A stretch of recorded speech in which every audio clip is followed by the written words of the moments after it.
सामाईन इकराम अस्सलाम वालेकुम। आज का अहम मौजू किडनी यानी गुर्दे की बीमारियां और उनका ताल्लुक रमजान के मुबारक महीने से। इस प्रेजेंटेशन का मकसद किडनी की बीमारियों के बारे में अवेयरनेस पैदा करना है और जो पेशेंट्स किडनी की बीमारी में मुब्तला हैं उनको हिम्मत दिलाना है कि वो भी सुपरविजन में रहकर रोजे रख सकते हैं। मैं अपने प्रेजेंटेशन का मौजू अल्लाह के पाक कलाम से शुरू करना चाहूंगा। बिस्मिल्लाहिर्रहमानिर्रहीम। या अय्युहल्लज़ीना आमनू कुतिबा अलैकुमुस्सियामु कमा कुतिबा अलल्लज़ीना मिन क़ब्लिकुम लअल्लकुम तत्तक़ून। इस आयत शरीफा में अल्लाह ताला ने यह फरमाया है कि ऐ ईमान वालों, तुम पर रोजे फर्ज किए गए हैं जिस तरह तुमसे पहले लोगों पर फर्ज किए गए थे, ताकि तुम परहेजगार बनो। अगली स्लाइड में आप देख सकते हैं कि कुरान करीम की यह आयत जिसमें अल्लाह ताला ने बीमारों और मुसाफिरों के लिए रोजे के हुक्म में आसानी बयान फरमाई है। यहां पर मैं वाज़ेह करना चाहूंगा कि बीमारी दो किस्म की होती है। अक्यूट इलनेस, चंद दिनों की बीमारी जैसे कि मलेरिया, टाइफाइड। क्रॉनिक इलनेस, लंबे अरसे तक रहने वाली बीमारियां जैसे diabetes, hypertension, chronic kidney disease वगैरह। बीमारी के बारे में मसला यह है कि अगर किसी को अक्यूट इलनेस है तो शिफायाब होने के बाद रोजे जितने छूट गए हैं उनको खजा कर ले। क्रॉनिक इलनेस में अगर रोजा रखने से पेशेंट की बीमारी में इजाफा होता है तो आसानी है कि वो रोजा ना रखें और फिदिया दे दे। और अगर बीमारी स्टेबल है और रोजा रखने से बीमारी बढ़ने के इम्कानात नहीं है तो मरीज को चाहिए कि अपने डॉक्टर की सुपरविजन में रोजा रख ले। रोजे के तिब्बी फायदे, medical benefits. Number 1, promotes blood sugar control, यानी शुगर को कंट्रोल करता है इंसुलिन रेजिस्टेंस कम करने की वजह से। इस पॉइंट पर कई सारे स्टडीज किए गए हैं। आपकी स्क्रीन पर जो स्टडी नजर आ रही है इसका नाम डायरेक्ट ट्रायल है। एक बड़ी दिलचस्प स्टडी है जो यूके में हो रही है। इसमें आप देख सकते हैं कि डायबिटीज के मरीज जिनका बीएमआई 27 से 45 है, यानी कि जो ओबीस हैं, उनको लिया गया है। इन ओबीस पेशेंट्स को सिर्फ 825 से 853 कैलोरीज पर डे की ग़िज़ा दी जा रही है पहले 3 से 5 महीने तक। इतना कम मिक़दार खाना देना यानी इनको भूखा रखा जा रहा है। तो इस स्टडी के 2 साल के रिजल्ट्स आए हैं और बहुत चौंकाने देने वाले हैं। आप देख सकते हैं कि ऑलमोस्ट हाफ ऑफ पार्टिसिपेंट्स, आधे से भी ज्यादा पार्टिसिपेंट्स डायबिटीज के मर्ज से निजात पा चुके हैं और वो एंटी डायबिटिक मेडिसिन उनको लेने की जरूरत नहीं पड़ रही है।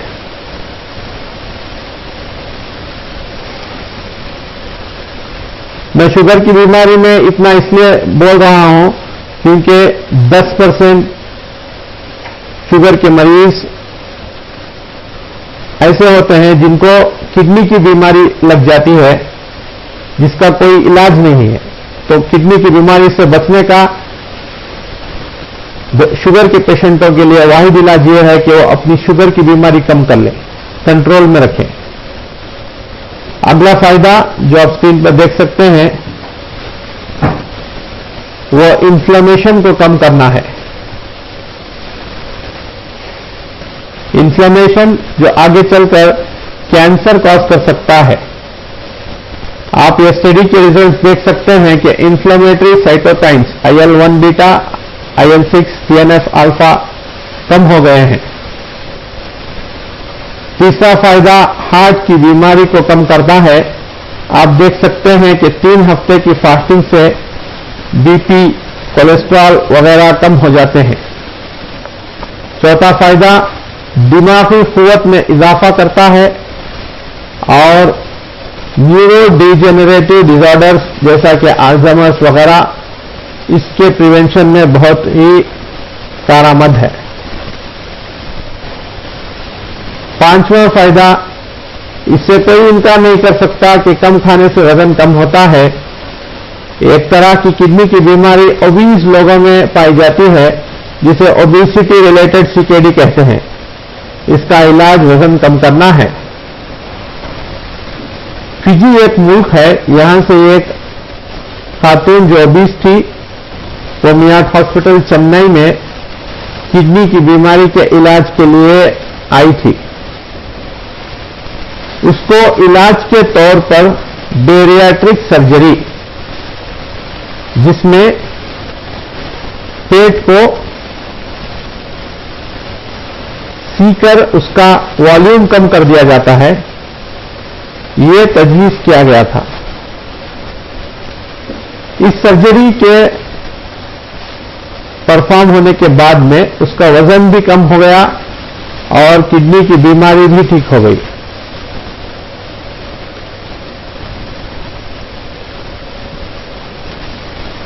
अल्हम्दुलिल्लाह, रोजेदार हजरात,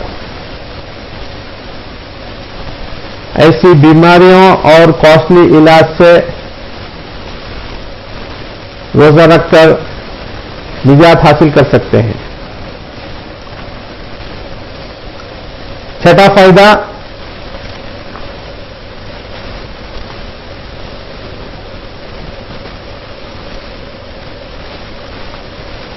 फास्टिंग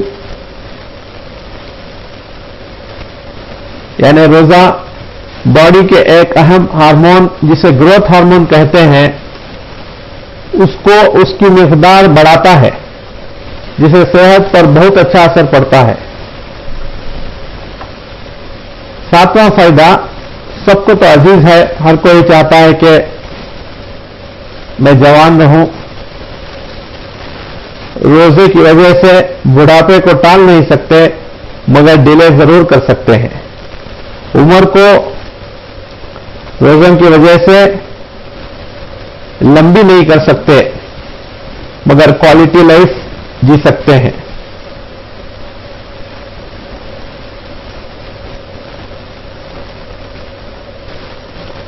आठवां फायदा, कैंसर के प्रिवेंशन और ट्रीटमेंट में बहुत मुफीद है।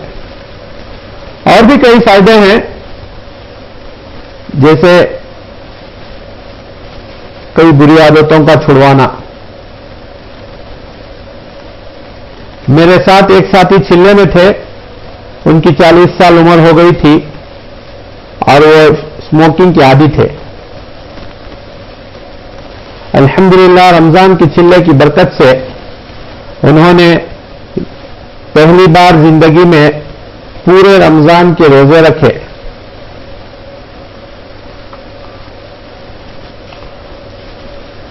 आइए अब पहले किडनी को समझते हैं, फिर उसकी बीमारियों को समझने की कोशिश करेंगे।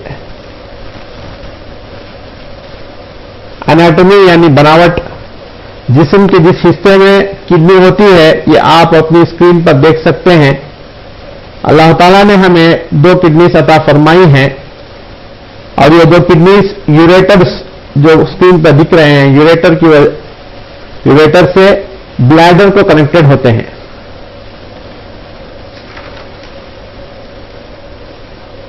जिस्म में किडनी का क्या काम है? ये एक छन्नी की तरह, स्ट्रेनर की तरह है। जब आप चाय छानते हैं तो जिस तरह चाय की पत्ती ऊपर छन्नी में रह जाती है और आप बाद में फेंक देते हैं, इसी तरह जिस्म का खून किडनी में के नेफ्रॉन्स में फिल्टर होता है और गिलाजत पेशाब के जरिए बाहर चली जाती है। लेकिन ये इतना सिंपल नहीं है, किडनी एक सिंपल ऑर्गन नहीं है, एक बहुत कॉम्प्लेक्स ऑर्गन है।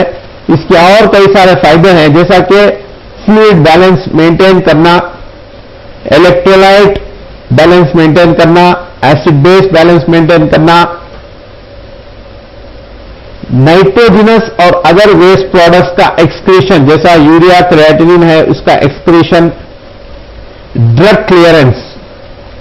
हम जो भी दवाई खाएंगे वो या तो किडनी के रास्ते से या लिवर के रास्ते से बॉडी से बाहर निकलती है, एक्सक्रीट होती है, तो हमें बहुत ही एहतियात से दवाइयों का इस्तेमाल करना है।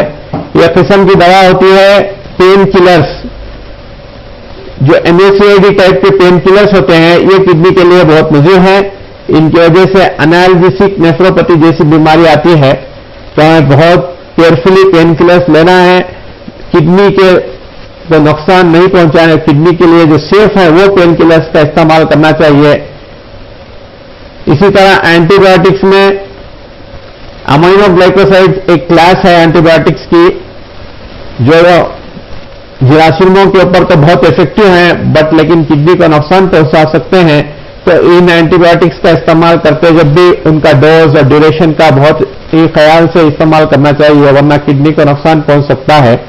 इसी तरह अल्टरनेटिव मेडिसिन की दवाइयां जैसे आयुर्वेदिक, यूनानी, इसके अंदर कभी कभी हेवी मेटल्स का इस्तेमाल होता है, जैसा कि मर्क्यूरी। इसकी वजह से मेम्ब्रेनस नेफ्रोपैथी किडनी की बीमारी है, ये हो सकती है। लिहाजा बुजुर्ग हजरात, उम्र रसीदा हजरात और जो हजरात बहुत अरसे से क्रॉनिक बीमारियों, शुगर, बीपी, हाइपरटेंशन, इन बीमारियों में मुब्तला हैं, उनको चाहिए कि ऐसी दवाइयों से परहेज करें। इसका एक काम किडनी का एक काम यह भी है कि विटामिन डी की सिंथेसिस करती है। जिन हजरात को किडनी की बीमारी हो जाती है उनको फ्रैक्चर हो सकता है, तो वो बाहर से टैबलेट्स खाने पड़ते हैं विटामिन डी के, वरना अमूमन नॉर्मल सब्जेक्ट्स में बॉडी खुद अपना विटामिन डी तैयार कर देती है अगर हम सनलाइट को एक्सपोज रहेंगे तो। एक काम इसका यह है कि खून की पैदावार में एरिथ्रोपोएटिन की जरूरत पड़ती है, इसको सिंथेसिस करती है। अगर आप में से किसी को नौजवान है और खून की कमी है तो उनको अपना किडनी की जांच जरूर करवा लेनी चाहिए। ब्लड प्रेशर के मेंटेनेंस में भी यह बहुत अहम रोल अदा करती है। आप जो मैं नेफ्रॉन के बारे में बात कर रहा था कि जिसमें से खून फिल्टर होता है, वो आपकी स्क्रीन पर आप देख सकते हैं। अल्लाह ताला ने 10 लाख नेफ्रॉन्स, 1 मिलियन नेफ्रॉन्स हर एक किडनी में रखे हैं। किडनी की बीमारियों के क्या अलामात हैं, इस टेबल में चंद सिम्टम्स मेंशन कर रहा हूं, जैसा कि पैरों की सूजन, चेहरे की सूजन, कमर का दर्द, यूरिन में खून आना या यूरिन का कलर चेंज होना, यूरिन की मिकदार कम होना, यूरिन में ज्यादा झाग होना, स्वाथीनेस, ऐसा आपको पेशाब करने के बाद कमोड देखने से ऐसा महसूस होगा कि आपने कमोड में वॉशिंग पाउडर भी मिला दिया होगा, इस तरह इतना स्वाथीनेस झाग होता है। ये यूरिन में प्रोटीन लीक होने की वजह से होता है। और एक अक्सर पेशेंटों को कोई सिम्टम नहीं होता, वो एसिम्टोमेटिक होते हैं और उनको टेस्ट करने पर कोई और बीमारी के लिए जब किडनी का टेस्ट करते हैं तभी मालूम होता है।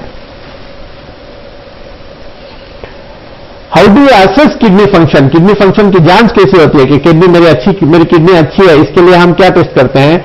इसके लिए ब्लड टेस्ट करते हैं, जैसा कि यूरिया, क्रिएटिनिन जो कि नॉर्मल लेवल में होना चाहिए। ये बॉडी का वेस्ट है। ये अगर किडनी, अगर मैंने पहले ही बताया, ये अगर खून में इसकी मिलावट हो जाती है, जैसा पत्ती की मिलावट चाय में हो जाती है छन्नी की खराब होने से, तो जैसा चाय में पत्ती ज्यादा हो जाती है, इस तरह अगर किडनी काम करना कम कर दे, फंक्शनिंग में प्रॉब्लम हो जाए, किडनी के नेफ्रॉन्स काम अच्छी तरह से ना करें, फिल्टर अच्छी तरह से ना हो, तो ये क्रिएटिनिन खून में मिल जाता है और इसका लेवल बॉडी में बढ़ना शुरू हो जाता है। इसी तरह यूरिन रूटीन टेस्ट, इसके अंदर बहुत सारे पैरामीटर्स चेक किए जाते हैं, जैसा कि इसका यूरिन का पीएच क्या है, इसका स्पेसिफिक ग्रेविटी क्या है, इसके अंदर प्रोटीन नी कितना हो रहा है, शुगर कितना जा रहा है, इसके अंदर WBCs, RBCs क्या हो रहे हैं, कोई कैस्ट और क्रिस्टल्स तो नहीं है। बहुत सारे पैरामीटर्स के अंदर यूरिन रूटीन में टेस्ट हो जाता है। अल्ट्रासाउंड एब्डोमेन, इसके अंदर हम लोग किडनी का साइज, किडनी की एक्वाजेनिसिटी इसको देखते हैं। इन सारी चीजों के बावजूद अगर हमको किडनी की बीमारी के बारे में पता नहीं चलता तो किडनी की बायोप्सी करते हैं, जो कि आजकल एक बहुत सेफ टेस्ट है।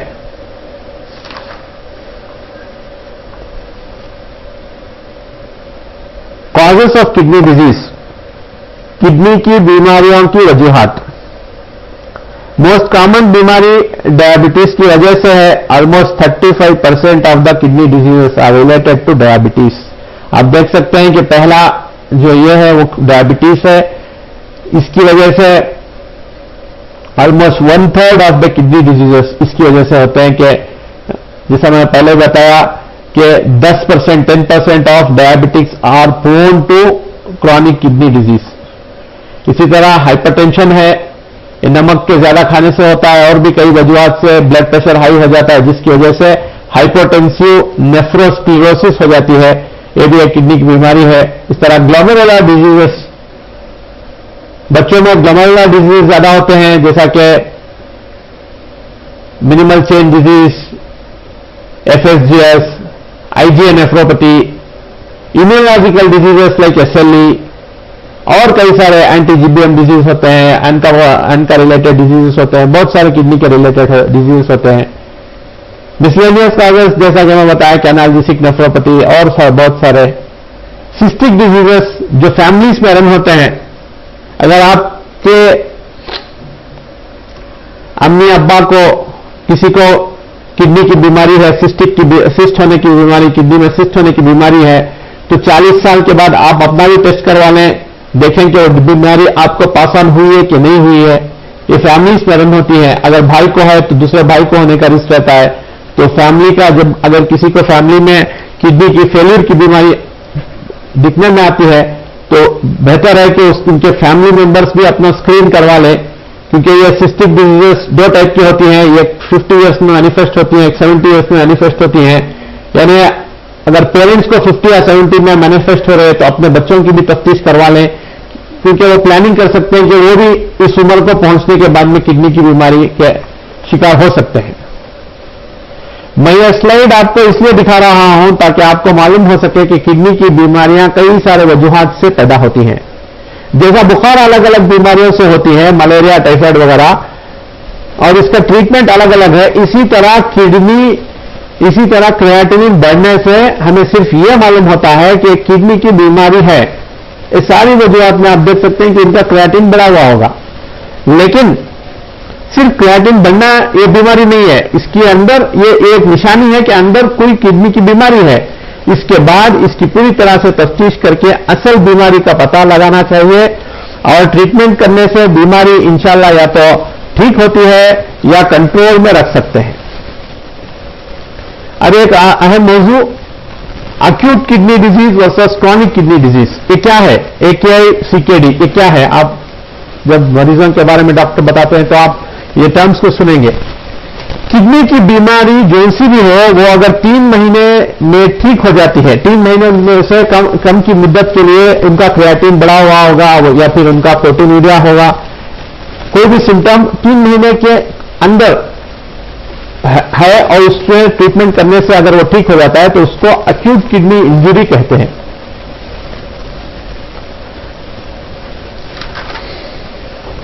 और 3 महीने के बाद भी ठीक ना हो तो उसको क्रॉनिक किडनी डिजीज कहते हैं।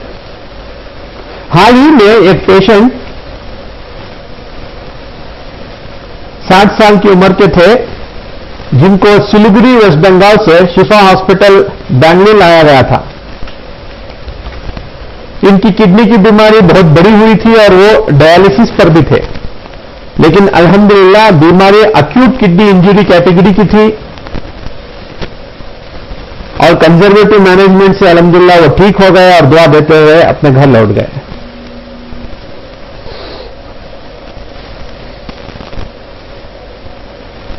प्रॉब्लम अक्यूट किडनी इंजरी का नहीं है, वो तो सही इलाज से ठीक हो जाती है, प्रॉब्लम क्रॉनिक किडनी डिजीज का है और हम लोग इस प्रॉब्लम को सही से समझते नहीं है। अगर किसी को 3 महीने के बाद भी क्रिएटिनिन बढ़ा रहे, उसका क्रिएटिन एक हायर लेवल पर है, तो उसको सीकेडी कहते हैं।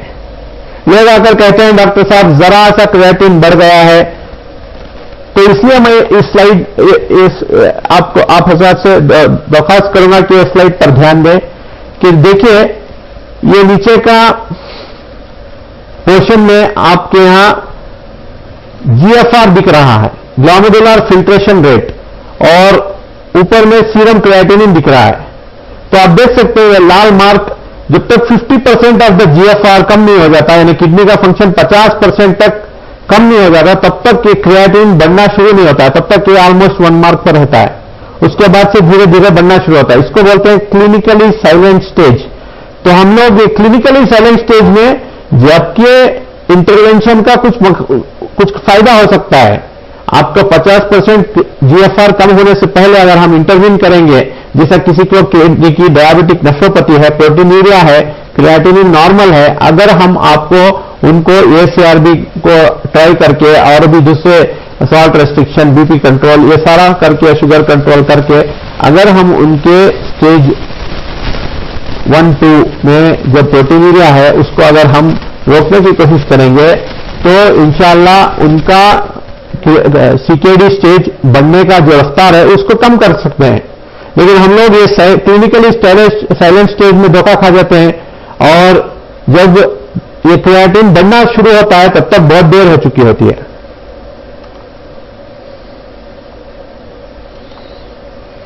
आप ये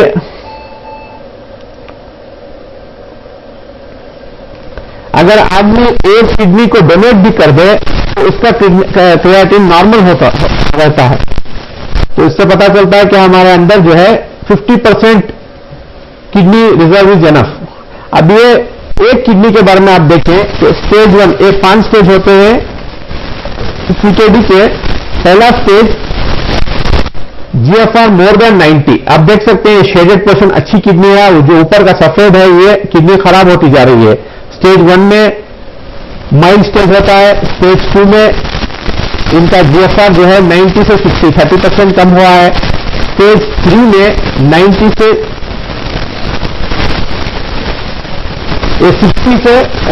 45 हो गया है, यानी 60 से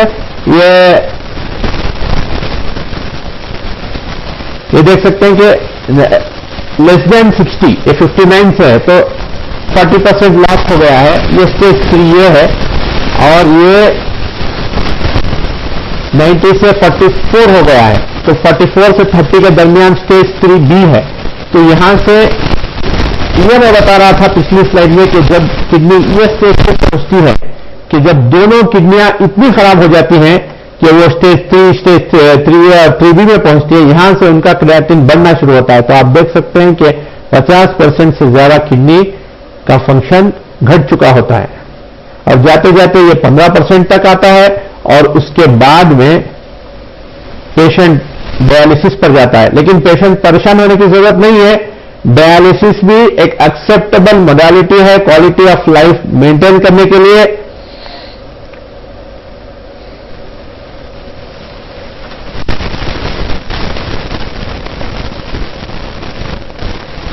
मैं अपने पुराने तजुर्बात से बता सकता हूं कि मैंने ऐसे पेशेंट्स को भी देखे हैं जो 10 साल और 20 साल से हीमोडायलिसिस पर हैं और अपना नॉर्मल रूटीन लाइफ जी रहे हैं। ये एक समरी है इस स्लाइड में कि किन वजूहात से, किन हैबिट्स को अपनाने से या फिर किन ट्रीटमेंट्स को हमें अपनाने से हमारी किडनी की हेल्थ को बरकरार रखा जा सकता है। आप देख सकते हैं कि स्मोकिंग छोड़ने से, नमक कम करने से, डायबिटीज, हाइपरटेंशन के कंट्रोल से, हेल्थी डाइट और एक्सरसाइज से काफी हद तक किडनी की बीमारियों से बचा जा सकता है। किडनी के कौन से मरीज रोजा रख सकते हैं? Which CKD patients can fast? Studies की बात करें तो एक स्टडी जो स्क्रीन पर दिख रही है, इसमें यूरिन में tubular injury marker N acetyl glucosamine की मिकदार रोजेदारों में ज्यादा बताई गई है और इस स्टडी के हिसाब से रोजेदारों को अक्यूट ट्यूबुलर इंजरी, किडनी के जो ट्यूब्यूल्स हैं उनको नुकसान पहुंच सकता है। और इन्होंने स्टडी के मुताबिक CKD with GFR less than 60 ऐसे पेशेंट्स को रोजा रखने से मना किया है इस स्टडी के हिसाब से। अगली स्टडी में जीएफआर इंप्रूव होना बताया गया है। रीजन यह है कि रोजे की वजह से आप देख सकते हैं कि रिडक्शन इन ब्लड प्रेशर कम होता है, उसकी वजह से एक positive effect on kidney function होता है। दूसरा, रोजे की वजह से, जैसा मैंने पहले शुरुआत में आपको कई सारे इसके फायदे बताए, इसकी एक फायदा यह बताया कि वेट लॉस होता है, तो वेट लॉस के जरिए से reduction in relative over hydration with subsequent improvement of cardiac function, weight loss की वजह से कार्डियक फंक्शन भी इंप्रूव होता है और किडनी का परफ्यूजन बेटर होता है। थर्डली, यह बताया गया है कि dietary reduction of protein intake कम हो जाता है और इसकी वजह से भी किडनी पे दबाव कम पड़ता है और जीएफआर इंप्रूव होता है। तो मुख्तलिफ स्टडीज हैं, सारे स्टडीज का एक मिनी रिव्यू और उसका एक मजमुआ यह है। Overall it is argued that water restriction during Ramzan can induce acute tubular injury. जैसा मैंने पहली स्टडी के हवाला देकर बताया कि अक्यूट ट्यूबुलर इंजरी हो सकती है, तो पेशेंट शुड बी मॉनिटर। अगर उनके फिजिशियंस क्लोजली उनको मॉनिटर कर रहे हैं और अगर ये हिम्मत करते हैं तो इंशाअल्लाह, अगर इस साइंस और सिम्टम्स अक्यूट ट्यूबुलर नेक्रोसिस के अक्सर होते हैं तब तो रोजा रोक देंगे, वरना अगर किसी पेशेंट्स में ये सिम्टम्स नहीं पाए जाते तो वो रोजा रख सकते हैं, मगर क्लोज सुपरविजन के। अब इस टेबल में आप देख सकते हैं कि कौन पेशेंट्स रोजा रख सकते हैं, कौन पेशेंट्स नहीं रख सकते। द फॉलोइंग कैन फास्ट, जो आप राइट हैंड साइड में देख सकते हैं, इसके अंदर स्टेज 1 और 2 सीकेडी, जैसा मैंने बताया कि जीएफआर जिनका 90 मोर देन 90 स्टेज 1 और 90 to 60 स्टेज 2, ये पेशेंट्स रोजा रख सकते हैं। स्टेज 3 और 4 के पेशेंट्स भी वेरी क्लोज सुपरविजन में कभी कभार रोजा रख सकते हैं। इसी तरह स्टेबल हाइपरटेंसिव पेशेंट्स, जिनका ब्लड प्रेशर कंट्रोल 2 या उससे कम एंटी हाइपरटेंसिव दवाइयों में हो जाता है, ऐसे पेशेंट्स भी रोजा रख सकते हैं। और जिन पेशेंट्स को पिछले 3 से 6 महीने में किसी को एक्सीलरेटेड हाइपरटेंशन, यानी सडन से आंखों के सामने धुंधलाहट पैदा हो जाना, सर में दर्द हो जाना, सांस की तकलीफ हो जाना, पल्मोनरी एडिमा इसको कहते हैं, वो हो जाना, ऐसे पेशेंट्स, ये पेशेंट्स अगर ऐसे अटैक्स पिछले 3 से 6 महीनों में पेशेंट्स को नहीं आए हैं और इनका ब्लड प्रेशर स्टेबल है, 2 या उससे कम दवाइयों में ये अपना ब्लड प्रेशर मेंटेन कर पा रहे हैं, और ये पेशेंट्स डायूरेटिक्स, अगर कोई पेशेंट डायूरेटिक पे है जैसे कैलासिस, डोसार वगैरह, इनको चाहिए कि अपने फिजिशियन से कंसल्ट करके रोजा रखने की आपकी तमन्ना बताएं और ये डायूरेटिक मेडिसिन चेंज कर लें, वरना इसकी वजह से यूरिन ज्यादा पैदा होगा और डिहाइड्रेशन का रिस्क होता है। इसी तरह अगर कोई पेशेंट ES इनहिबिटर और ARB पे है, जैसा टेलमिसार्टन, ओल्मेसार्टन, तो इसको भी चाहिए कि वो अपनी दवाई तब्दील कर ले। तो इन प्रिकॉशंस के साथ ये रोजेदार रोजा रख सकते हैं। और वैसे किडनी पेशेंट जिनको diabetes insipidus, no urine concentration defect, उसकी बीमारी है डायबिटीज इंसिपिडस जिसमें पेशाब ज्यादा होता है, ये अगर बीमारी नहीं है तो ऐसे पेशेंट रोजा रख सकते हैं। किन पेशेंटों को रोजा रखने से मना किया गया है? अक्यूट किडनी इंजरी के पेशेंट्स, जैसा मैंने पहले ही बताया कि इसकी ड्यूरेशन लेस देन 3 मंथ्स रहता है, तो शिफायाब होने के बाद में पेशेंट्स क्या अपने रोजे खजा कर लें। अनकंट्रोल्ड हाइपरटेंशन, किसी को एक्सेलरेटेड, जैसे मैंने आंख के सामने धुंधलापन आ जाना, अक्यूट ब्रेथलेसनेस, पल्मोनरी एडिमा, ऐसी तरह की परेशानियां होना, अगर हाइपरटेंसिव अर्जेंसीज, ऐसे वाले पेशेंट्स इनको रोजा रखने से मना है। जनरलाइज्ड एडिमा, ऐसे पेशेंट जिनको हाई डाययूरेटिक डोज पे हैं बिकॉज ऑफ एडिमा, ये पेशेंट्स भी रोजा ना रखें। और जैसा बताया कि डायबिटीज इंसिपिडस के पेशेंट्स, सीकेडी स्टेज 3, स्टेज 4 के पेशेंट्स, और रिकरेंट स्टोन डिजीज के पेशेंट्स, स्टोन डिजीज के बारे में तफसील से मैं फिर से बताऊंगा। डायलिसिस के पेशेंट्स, इनके बारे में यह है कि अगर ये रोजा रखना चाहें तो जिस दिन डायलिसिस ना हो उस दिन ये अगर ब्लड प्रेशर 2 या उससे कम मेडिसिन पे अगर मेंटेन हो रहा है, 3 बार मेडिसिन लेने की जरूरत नहीं पड़ रही है और इनका कंडीशन बहुत स्टेबल है, अनीमिक नहीं है, तो ये ऐसे पेशेंट्स रोजा रखने की हिम्मत कर सकते हैं, वरना इनके लिए भी छूट है। और जो जिस दिन डायलिसिस है उसको भी अगर ये रोजा खोलने के बाद कर लें तो उस दिन भी ये रोजा रख सकते हैं। ट्रांसप्लांट के पेशेंट जिनका 1 साल से ज्यादा हो गया है, अरसा हो गया है ट्रांसप्लांट होकर, और जिनका स्टेबल क्रिएटिनिन है, क्लिनिकल कंडीशन स्टेबल है, ये अपने ट्रांसप्लांट नेफ्रोलॉजिस्ट की सलाह लेकर उनके मशवरे के साथ, उनके सुपरविजन में रोजा रखने की हिम्मत कर सकते हैं।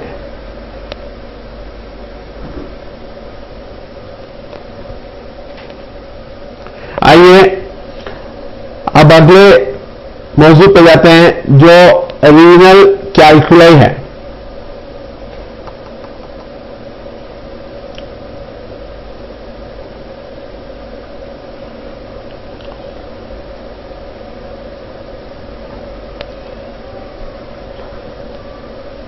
आपको इतने फतवे दिखाने का मकसद यह है कि मैं आपको समझाना चाहता हूं कि फतवी की बीमारी बहुत से वजूहात से पैदा होती है। ये एक रीजन से नहीं होती है, बहुत सारी वजूहात से पैदा होती है। ये जो टेबल आप स्क्रीन पर देख रहे हैं, ये कैल्शियम स्टोन्स की इटियोलॉजी के बारे में है। यानी कैल्शियम स्टोन्स जो एक किस्म के किडनी के फतरी का स्टोन होता है, उसका केमिकल कॉम्पोजिशन, मोस्ट कॉमन जो केमिकल कॉम्पोजिशन होता है वो कैल्शियम ऑक्सलेट स्टोन्स हैं। तो आप देख सकते हैं कि कैल्शियम ऑक्सलेट स्टोन्स कितने वजूहात से बन सकते हैं। हाइपर कैल्सीयूरिया, यानी यूरिन में कैल्शियम का ज्यादा एक्सक्रीट होना, हाइपर ऑक्सलूरिया, ऑक्सलेट ज्यादा होना यूरिन में, सिट्रेट की कमी होना, hyper uricosuria, medications, renal tubular acidosis, anatomic genitourinary abnormalities, इन कई सारे वजूहात से ये one of the type of stones है। Calcium oxalate one of the type of stones है। ये स्टोन भी इतनी सारी वजूहात से पैदा होते हैं।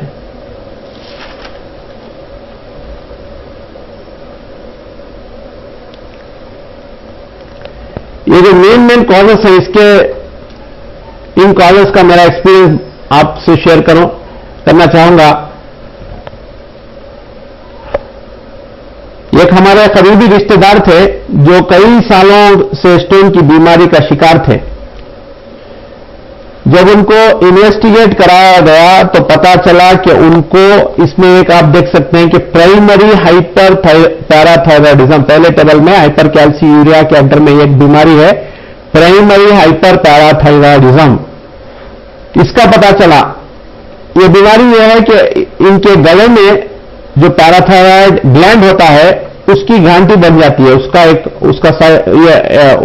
साइज बढ़ जाता है और इसको प्राइमरी हाइपर पैराथायरॉयड कहते हैं। तो आप देख सकते हैं कि गले के अंदर घांटी है और किडनी में फतरे बने जा रहे हैं। इस बीमारी का इलाज या तो जो गले के गांठी है उसको ऑपरेशन कर निकालना है, या फिर पीटीएच को, जो पैराथायराइड हार्मोन जिसकी वजह से ये बीमारी हो रही है, फतरी बन रही है, उसकी मिकदार को ब्लड में दवाइयों के जरिए कम किया जाए। इसी तरह एक और पेशेंट के बारे में बताना चाहूंगा कि एक साहब सऊदी अरेबिया में अपनी नौकरी कर रहे थे, जो रिटायर होने के बाद इंडिया वापस लौटे, और उनको आने के बाद 6 महीने के बाद से उनको फतरी की बीमारी की शिकायत हो गई।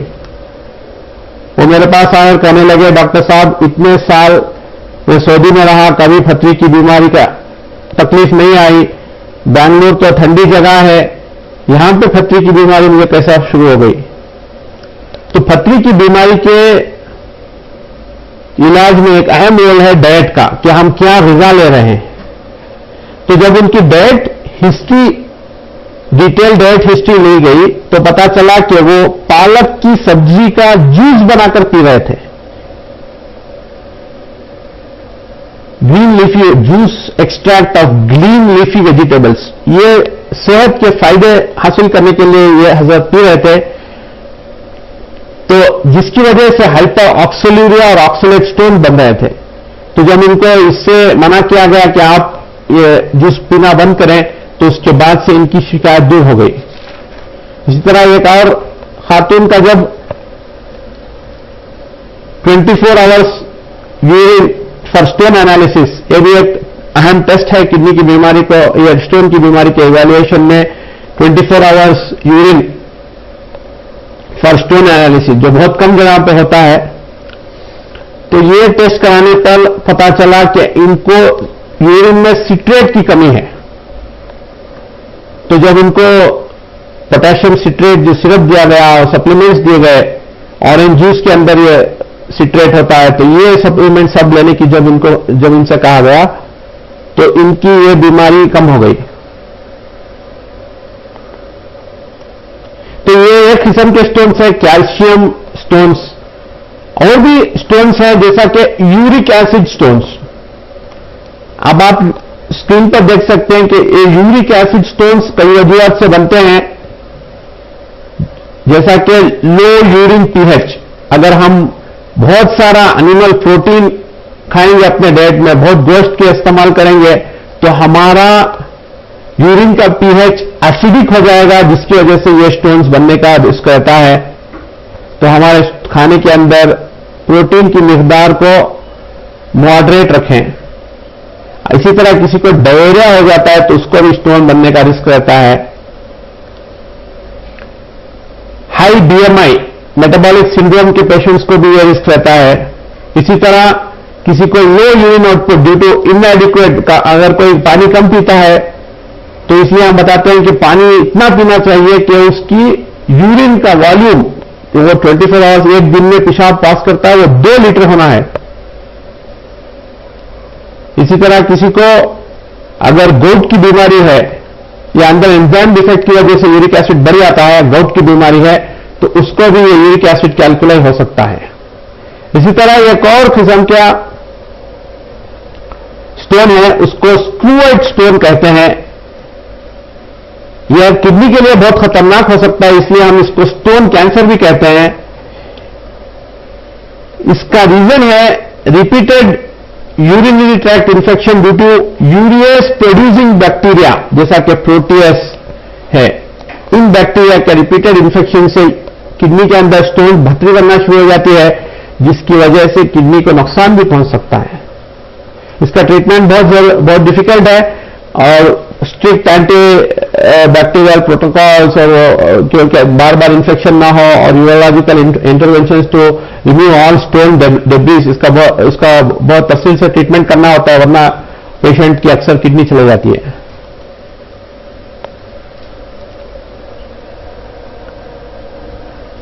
चलिए हम देखते हैं कि एक किडनी के स्टोन जो बहुत ही कॉमन बीमारी है, इनसे कैसे बचा जा सकता है, इसकी क्या प्रिकॉशंस हैं।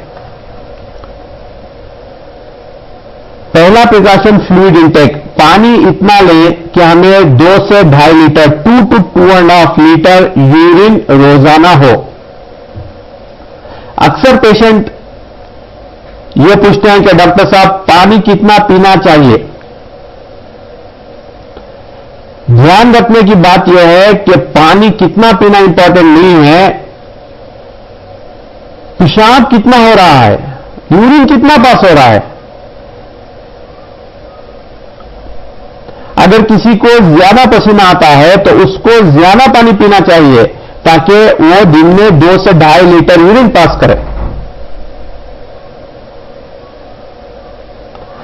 अगला प्रिकॉशन, खाने में नमक की मिकदार क्या हो ताकि हमारा पथरी की बीमारी अवॉइड कर सकें।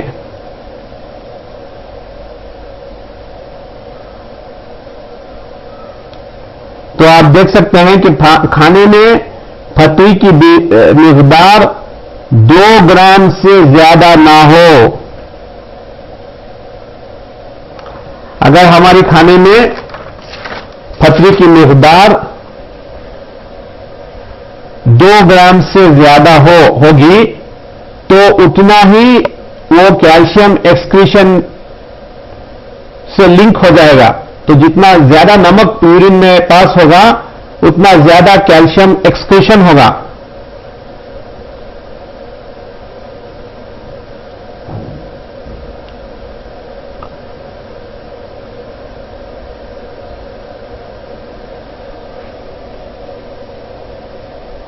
और अगर यूरिन में कैल्शियम ज्यादा मिकदार से एक्सक्रीट होगा तो उसमें स्टोन बनने के इम्कानात ज्यादा हो जाते हैं। एक आपको इंटरेस्टिंग पॉइंट बताऊं कि एवरेज इंडियन सॉल्ट इंटेक 10 ग्राम है। यह आम दिनों की बात है, रमजान की बात नहीं है। और अगर हम रमजान के समोसे और पकोड़े जोड़ लें तो आप अंदाजा लगा सकते हैं कि सॉल्ट इंटेक कितना ज्यादा खा रहे हैं हम। और इसके बाद आप ही डिसाइड कर लें कि रमजान में पथरी की शिकायत का बढ़ना अल्लाह के हुक्म यानी रोजों को पूरा करने से है या हमारे सॉल्ट ज्यादा खाने से है। तीसरा एहतियात प्रोटीन इंटेक, जैसा कि मैंने पहले ही कहा कि हमारा प्रोटीन इंटेक मॉडरेट होना चाहिए। हाई प्रोटीन इंटेक से लो यूरिन पीएच और स्टोन्स बनने की शिकायत रहती है। तो हमारा प्रोटीन इंटेक 0.8 to 1 ग्राम पर केजी बॉडी वेट होना चाहिए। कि मसलन आदमी 60 केजी का है तो 60 ग्राम प्रोटीन खाएं।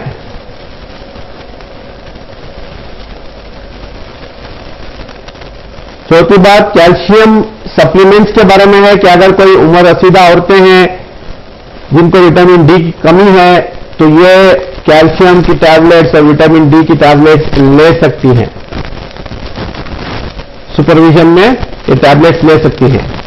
एक और अहम चीज है कि एरेटेड ड्रिंक्स यानी सोडा ड्रिंक्स जैसा कि पेप्सी, कोला, जीरा सोडा वगैरह का इस्तेमाल करना, इनको इस्तेमाल करने से पथरी की शिकायत बढ़ जाती है। याद रखें, पथरी की शिकायत बढ़ जाती है। पथरी के स्टोन फार्मर्स के लिए ये एरेटेड ड्रिंक्स, पेप्सी, कोला, जीरा सोडा वगैरह बहुत ही मुज़िर हैं। हम पेप्सी कोला को तो अवॉइड करते हैं मगर जीरा सोडा को हाजमे की टॉनिक समझते हैं। ये बहुत गलत फहमी है। जीरा सोडा में भी उतना ही नुकसान होता है जितना कि पेप्सी कोला में होता है, क्योंकि साल्ट और शुगर की मिकदार इसमें भी उतनी ही होती है, बोल के कह सकते हैं कि इनसे थोड़ी ज्यादा ही होती है। तो ये सारे प्रिकॉशंस लेने से हम पथरी की बीमारी, ये जनरल प्रिकॉशंस हैं। इसके आगे स्पेसिफिक यानी जैसे मैंने बताया कि कैल्शियम स्टोन्स के लिए क्या क्या बीमारियां हैं और यूरिक एसिड स्टोन्स की, स्टेरॉयड स्टोन्स की, तो अलग अलग बीमारी के हिसाब से उनके स्पेसिफिक प्रिकॉशंस इनके साथ में लेने से इंशाअल्लाह हम पथरी की बीमारी को कम कर सकते हैं।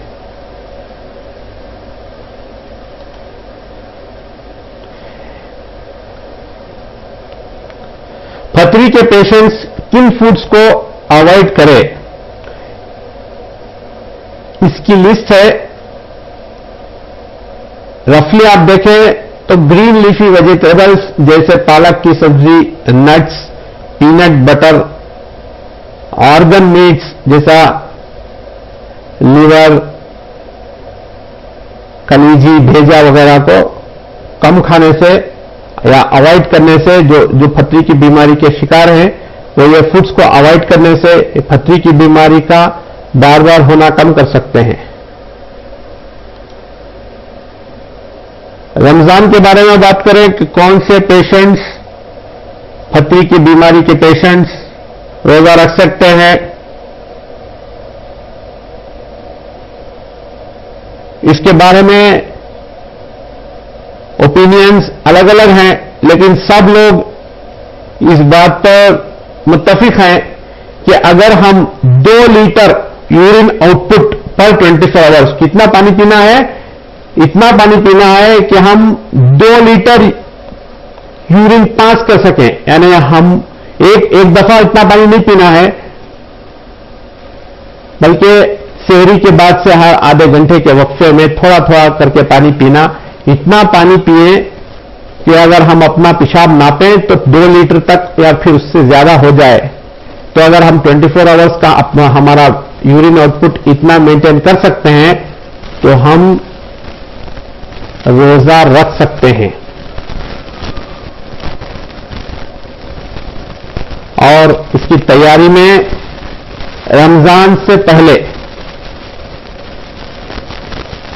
अपना अल्ट्रासाउंड करवा ले, पथरी का रिकरेंस है क्या नहीं देख ले, 24 आवर्स का यूरिन सैंपल टेस्ट करवा ले, अगर पहले से स्टोन मिला हुआ है तो उसका स्टोन एनालिसिस करा ले।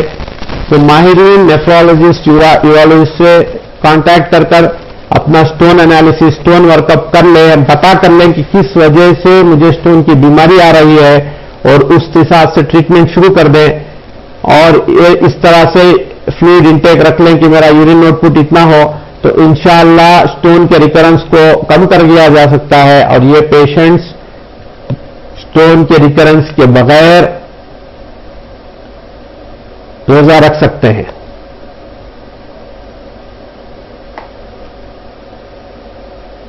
एक और चीज जो स्टडीज में दिखी है कि स्टोन के पेशेंट्स अक्सर रमजान के पहले 15 दिनों में इनका स्टोन रिकरेंस रेट ज्यादा दिखाई देता है। ये इसकी वजह यह है कि सडनली हमारा रूटीन चेंज हो जाता है, हमारा जो खाने पीने का रूटीन है वो sudden there is a derangement, sudden there is a change, और हमारी नमक की मिकदार ज्यादा हो जाती है, फ्लूइड इंटेक कम हो जाता है।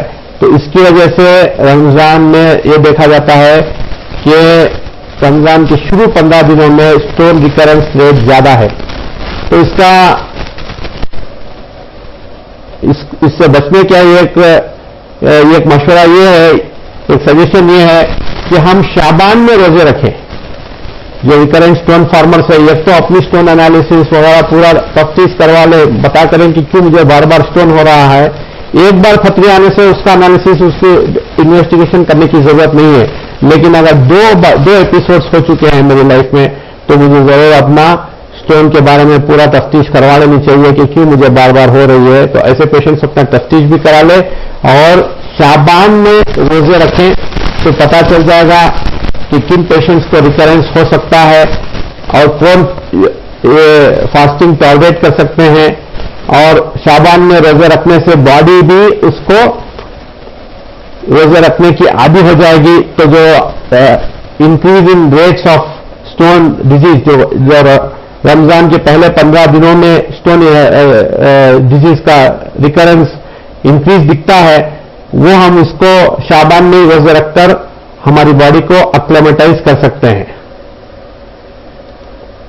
अच्छा, ये सारी प्रिकॉशंस लेने के बाद में अगर किसी को स्टोन आ जाए,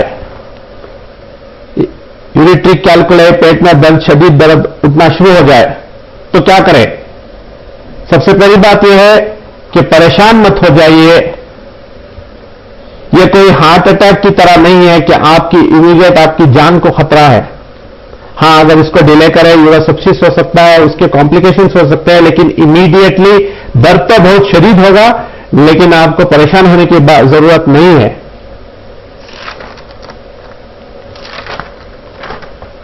आप अपने नजदीकी अस्पताल को कांटेक्ट करें, वहां पर जाकर ट्रीटमेंट लें। एक सजेशन यह है कि डॉक्टर से वहां पर रिक्वेस्ट करें कि नॉन NSAID पेन किलर्स आपको दे दें। अगर आप रोजे से भी है तो ये IV या IM इंजेक्शंस लेने से, दर्द के इंजेक्शंस लेने से आपके रोजा भी आपका बरकरार रहेगा, आपका रोजा नहीं टूटेगा। और अगर बहुत शरीर दर्द है, आप सब्र नहीं कर पा रहे हैं, तो आप रोजा भी इसको खोल सकते हैं। रोजा खोलकर जो है बाद में एक रोजा खजा कर ले। अगर मेडिकल रीजन से अगर किसी को रोजा टूट जाता है, खोल देते हैं, तो वो बाद में सिर्फ एक रोजा रखने से उनका खजा रोजा हो जाता है। लेकिन एहतियात रहे कि आप अपने करीबी डॉक्टरों से ये रिक्वेस्ट करें कि नॉन NSAID पेन किलर्स हों, क्योंकि ऑलरेडी आप डिहाइड्रेटेड रहते हैं रमजान में। अगर NSAID पेन किलर, डाइक्लोफेनाक वगैरह पावरफुल पेन किलर अगर आप लेते हैं, अक्यूट किडनी इंजरी होने के इम्कानात बढ़ जाते हैं। और उसके बाद में जब आप हॉस्पिटल जाएंगे तो अपनी किडनी का स्टोन का साइज पता कर लें, और अगर साइज 8 mm तक है प्लेन CT में, अल्ट्रासाउंड में नहीं, कभी अल्ट्रासाउंड का स्टोन का साइज वेरी हो सकता है। प्लेन CT में अगर 8 mm तक है तो इंशाल्लाह आपका स्टोन पास हो जाएगा। लेकिन कभी कभी ये स्टोन के पैसेज में, जैसा मैंने बताया कि किडनी यूरेटर से कनेक्टेड होती है और यूरेटर ब्लैडर से कनेक्ट होता है, तो ये किडनी और यूरेटर के जंक्शन को पेल्वी यूरेट्रिक जंक्शन बोलते हैं, और यूरेटर और ब्लैडर के जंक्शन को वेसिको यूरेट्रिक जंक्शन बोलते हैं। इन जंक्शंस में कम साइज की किडनी भी फंसकर ये ऑब्स्ट्रक्ट कर सकती है, ये कंजर्वेटिव मेजर से बाहर नहीं आएगी। तो इस टाइम पर ऐसे सिचुएशंस में यूरोलॉजिकल इंटरवेंशंस की जरूरत पड़ सकती है। यूरोलॉजिस्ट को इसमें ये लेने की जरूरत हो सकती है। और अब जैसा मैंने बताया कि प्रेयर फास्टिंग इन शाबान, इंशाल्लाह इससे हमको पता चलेगा कि कौन हजरात को ये स्टोन की बीमारी से परेशानी हो सकती है।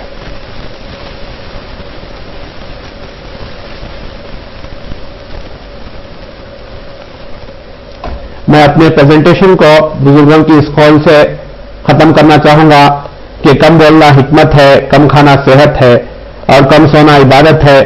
इस वबा